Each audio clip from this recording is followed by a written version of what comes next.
Hi, and welcome to my tidbits for today. Today I wanted to talk a little bit about your field card for your property. So regardless of whether you're buying or selling, you want to take a look at your field card to make sure that it's an agreement, because that's what you're going to be taxed on and that's what your assessed value is determined by. So even if you're thinking of selling at some point in the future, you want to make sure that that field card agrees with what you have in your home. So the first thing to do is to go to Online Assessors Database and then the name of your town, and that will bring up the online information for your particular property. And then from there, you just type in your address, or you can search by your last name. Everybody's name is in there, everybody's property is in there for the town. And that's a really good thing to check, whether you're buying a property or also if it's your existing property, to make sure it agrees and matches, because that's what you're getting taxed on. You want to make sure that that's right.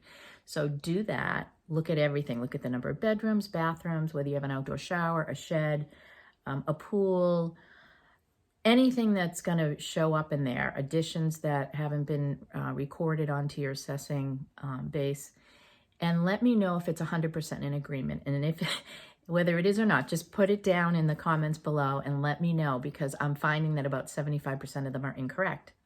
So in the past, we've been taxed, personally on things like sheds, bedrooms, things that we didn't have, that they had put into the database that weren't correct.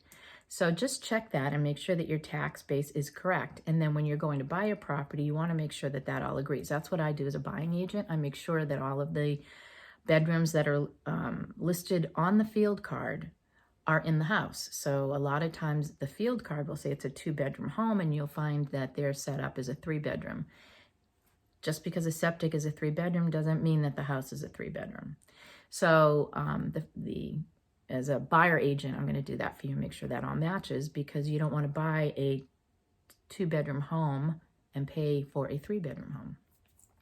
So anyway, check out your field card online and let me know what you think, and make sure that everything is accurate. And if it's not, then you call the assessor in your town and you ask them to come out and just double check and make sure that, it says you had a shed and I don't have a shed. And he'll look in your backyard and say, yeah, there's no shed. I'm going to cross that off of the field card. So things like that you can get corrected. And that's particularly helpful if you're thinking about selling at some point. You want to make sure that all that information is recorded correctly. That's my tidbit for the day. Have a good one, everybody.